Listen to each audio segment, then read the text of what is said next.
Nous ne vivons pas tous dans le même monde. Chacun vit dans son monde à lui. Chaque groupe a ses spécificités. Et ce qui fait sens au sein d'un groupe donné ne fait pas sens en dehors de ce groupe. Alors, je voudrais revenir sur un certain nombre de points. Alors là, on n'est pas dans l'astrologie, on est dans ce que j'appelle la physiologie sociale, c'est-à-dire comment est construite une société verticalement et horizontalement.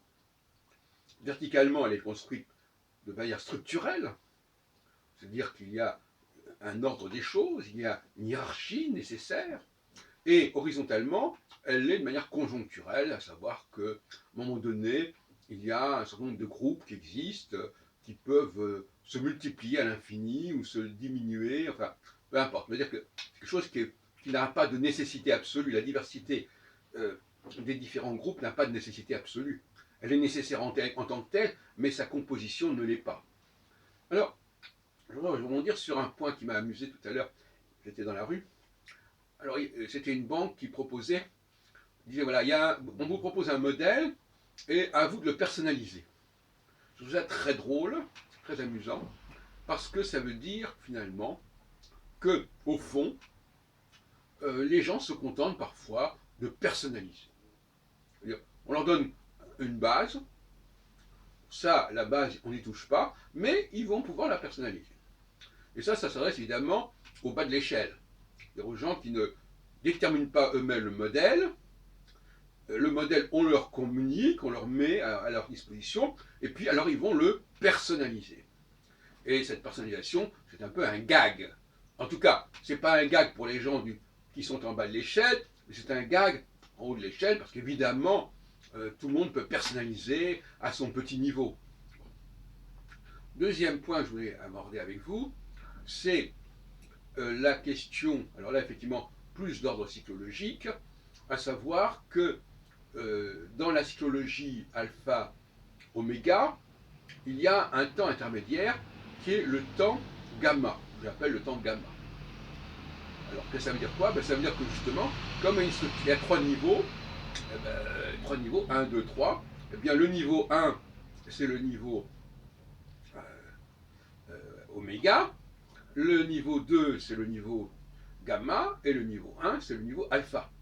Voilà. Donc, voilà ce que je voulais dire. J'en avais déjà parlé autrefois, il y a un certain temps, et là, j'en reparle maintenant.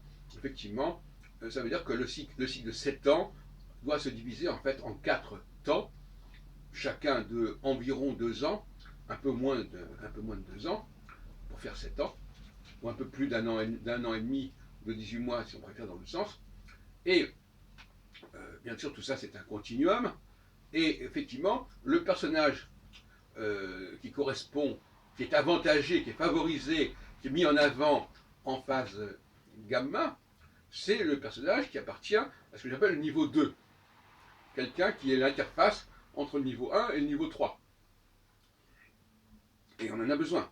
C'est quelqu'un qui préfigure et qui annonce tantôt l'avènement du niveau 3, tantôt l'avènement du niveau 1, selon qu'on est en phase montante ou en phase descendante, ou inversement. Voilà, donc effectivement, c'est un point que je voulais préciser. Et puis, je terminerai par 2 autres questions encore, mais alors plutôt au niveau du féminin, cette fois-ci, à savoir que les femmes sont fondamentalement liées à des objets, elles sont dans l'ajout, elles ajoutent des choses, elles ajoutent des produits, elles ajoutent des machines, donc elles sont à l'articulation entre le niveau 3 et le niveau 4. Parce que le niveau 4, c'est le niveau des objets. On n'est plus dans l'humain au sens strict du terme, on est dans l'objet qui est né de l'humain, évidemment. La technique, etc. Donc, les femmes sont dans un processus additionnel et donc elles sont elles-mêmes dans le prolongement, elles sont elles-mêmes dans un processus additionnel par rapport au niveau précédent. On l'a dit tout à l'heure à propos de cette notion de personnalisation, mais elles sont également dans un processus additionnel parce qu'elles vont elles-mêmes ajouter à leur propre processus des éléments matériels, donc extérieurs, fabriquer des instruments, des outils de sorte, etc.